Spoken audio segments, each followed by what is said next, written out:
Hello, hello, hello. Is there anybody out there? I feel like that song is very appropriate for this time right now. Comfortably Numb by Pink Floyd.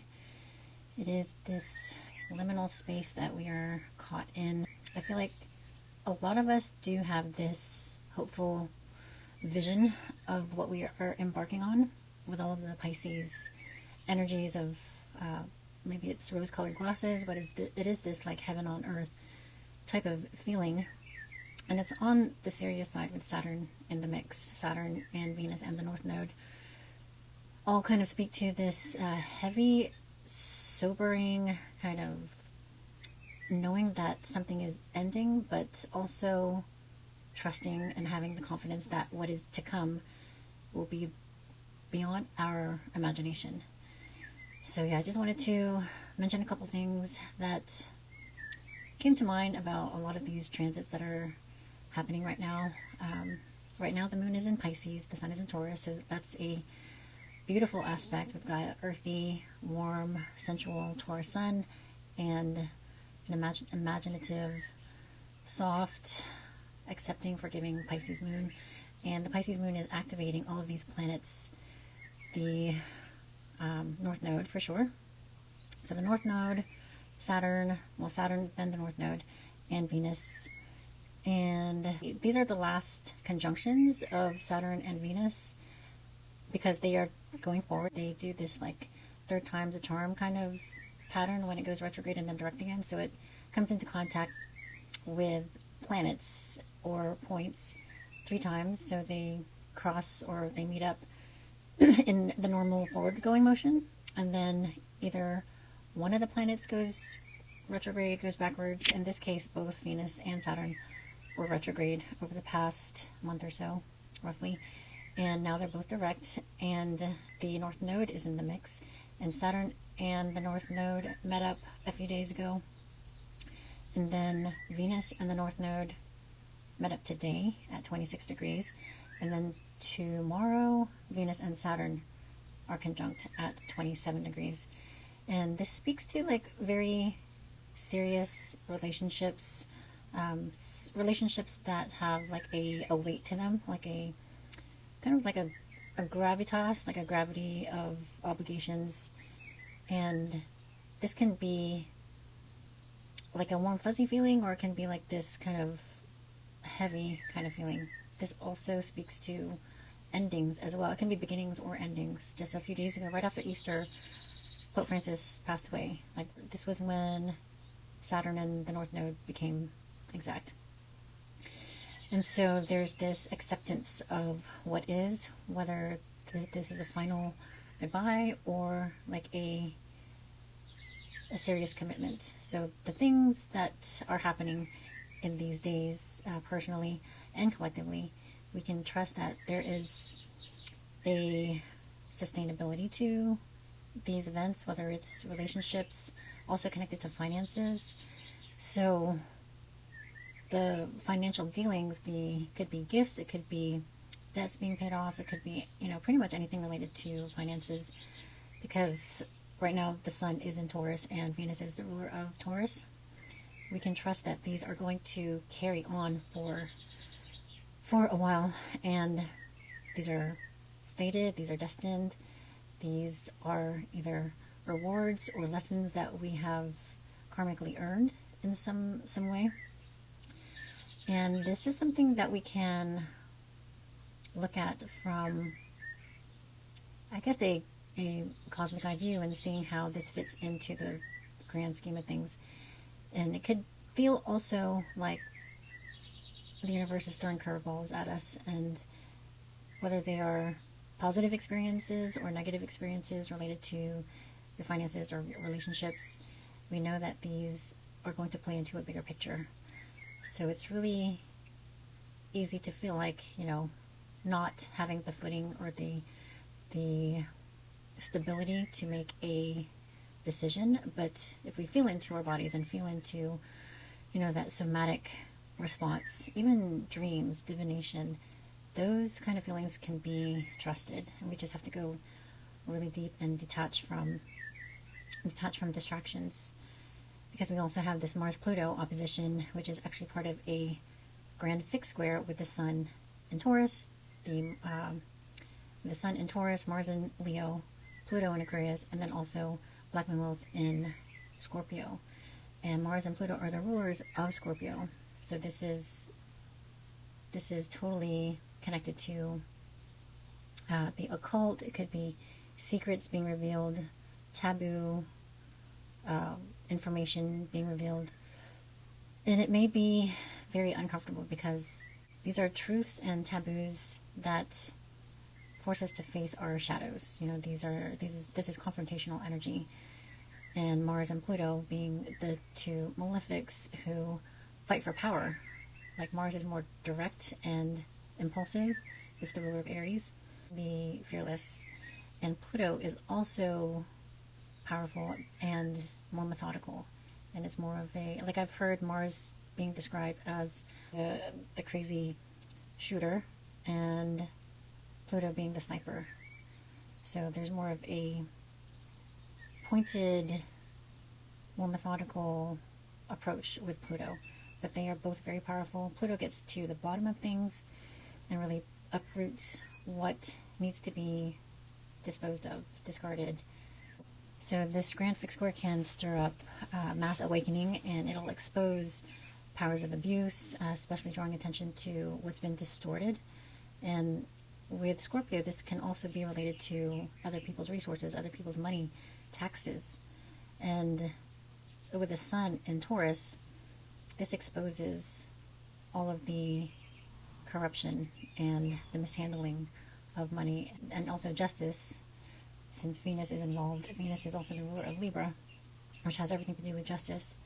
So, yeah, and just thinking back to, I think it was late October when we had a Mars-Pluto opposition, but it was in the signs of Cancer and Capricorn, and that was also when the nodes were in Aries and Libra. So the North Node was in Aries, ruled by Mars, and Mars being a part of that opposition, it was very powerful. But it was also supported by a cradle with Uranus and Neptune and Pluto. And so they were all in yin signs. It was in Capricorn, Neptune was in Pisces, Uranus was in Taurus. And then also we had January 5th, I believe, January 6th was when Mars and Pluto were in Leo and Aquarius, but Mars was retrograde. Was Mars retrograde? Yeah, Mars was retrograde at that time. And it was around then that, who is it? Justin Trudeau resigned. And it'd be interesting to really understand what the reasons were for his resignation, because it was pretty sudden. Those are just some interesting events that happened during the last Mars-Pluto opposition. This time, Pope Francis passed away. And as this builds to a perfection on the 26th, which is in a couple of days, on, what is that, Saturday the 26th, it will perfect.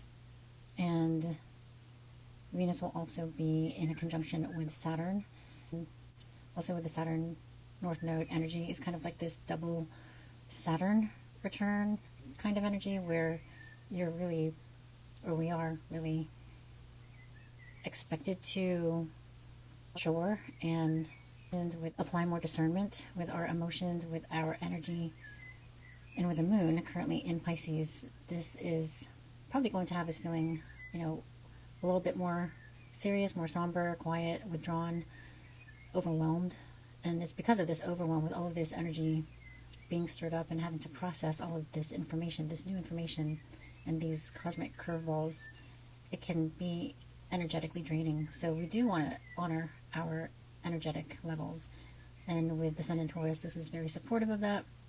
So, sleep as much as you can, as much as possible. Nourish yourself with nutritionally dense foods, not like empty calories, and treat yourself. There's nothing wrong with an ice cream, or don't deprive yourself and be so critical of any of these coping mechanisms, as long as you're not going overtime. There's a a fine line, and some of us can even be quitting certain bad habits. It can go either way, like quitting certain bad habits or like going overboard and overindulging. So we want to try to find that middle ground. So I wanted to mention how the black moon Lilith is conjunct the Shapley attractor, which is a galactic point. And Julia Balaz talks a lot about these galactic points, galactic center, Shapley attractor, the great attractor kind. And the Shapley attractor is the kind of energy that adds a gravitational pull toward collective reckoning. So it is like a societal, like it's pulling society into a deeper confrontation with shadow and justice. And yeah, ChatGPT calls it a gravitational exorcism, a reckoning that can't be ignored. So these are shadows that we are meant to confront and work through so that we can get past this, and it only helps us evolve. These squares are meant for us to create diversity and evolve into something more advanced and more enlightening is the idea. It's all a game of balance. You know, we want to stay grounded and stay centered while also staying informed, which is easier said than done, of course, but compass, using our discernment and our internal compass, our internal antenna, really determine whether something is worth our energy and attention or not. And I mean, that kind of brings me to my newsletter. If anybody is subscribed to my newsletter, I do apologize. Like, the energies have been super heavy. Saturn is very restrictive, and like, it does want us to apply discernment connected to whatever we're involving ourselves with. And it's been on my Mercury, which is communication, and my Sun, which is like showing up. So it's been a challenge to balance, like getting rest, feeding myself, taking care of all of the administrative responsibilities. Definitely, I am grateful for your presence here and your grace and patience. So I do plan to put together something for the Taurus new moon, which is on the 27th at 12:30 p.m. Pacific Standard Time.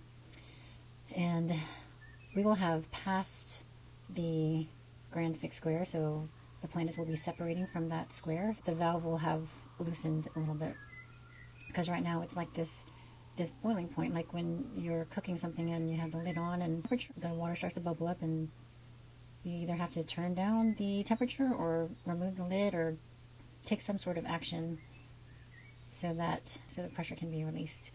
So that's kind of where we are at this moment. So yeah, the Sun and Moon will be in Taurus at 7 degrees and 46 minutes, and Mars will be at 4 degrees, and Pluto is getting ready to go retrograde beginning of May, and Venus will be entering Aries. So Venus will still be going back over the degrees of Aries that she retrograded over. So when Venus hits 9 degrees, I think it's around May 15th, she will still be in her shadow period. Leo. This new moon in Taurus is totally connected to our finances, our money. It's at 7 degrees, which is a Libra degree. So this could be connected to the relationships that we have, whether they are fiduciary relationships, romantic relationships, connected to money somehow. They're the source of your stability. Oh, one more thing that I do want to mention is the asteroid Mnemosyne. It was researched by Natasha K. Aloha, and she was interviewed by Martha Hines. I think her YouTube is Living the One Light. And the asteroid Mnemosyne, Mnemosyne, is the asteroid of remembrance. So the fact that Natasha is sharing this information about Mnemosyne, which is connected to remembering, I feel like we are in this era of great remembering, which is the title of the YouTube video. Their asteroids Mnemosyne and Hecate, their role in our great remembering of cosmos and more, is the title of the YouTube video by Martha Hines, Living the One Light, and her interview with Natasha K. Aloha, and I'll link that below. But the thing that stood out to me was how she reframed the way water, oceans and rivers have been described as, you know, bodies of water that separate us, when actually it's what connects us. Because the rivers coming from the land, you know, if you go in the opposite direction from the oceans to the rivers, it connects us to earth, to one another, to the animals, to, you know, the farms, to food, to everything. It nourishes everything it touches. So I just really love that reframe, especially with all of the energies in Pisces at the moment. It's a good reminder of how powerful water is, and humans are made up 80% or more of water. So yeah, that's something to keep in mind. It kind of like helps put things in perspective, and understanding that we are all one, and that is Pisces. You know, Pisces is the oneness and the acceptance and forgiveness of the cosmos, of all of our, it's the dissolving of the boundaries, and that is the direction that we're headed in. So, you know, something to keep in mind, especially as, you know, we may hear bits and pieces of these politicians, media, throwing all of these divisive tactics out, trying to get us to fight one another. So don't fall for it, and yeah, stay centered. It's important to still have that emotional and spiritual integrity and maturity with Saturn still in Pisces. Saturn will enter Aries, I think it's May 25th, so not that far from now. It'll go retrograde later in the year and then re-enter Aries February 15th, 2026. But for now, with Saturn in Pisces, it's still these lessons of emotional maturity, spiritual integrity, and maintaining like a spiritual practice, like meditation or some sort of connection with nature and the cosmos. So yeah, hopefully that was helpful. Hopefully that made sense. Thank you again for sticking around. Stay grounded, stay centered, stay hydrated, and I hope to see you on the next one. All the best.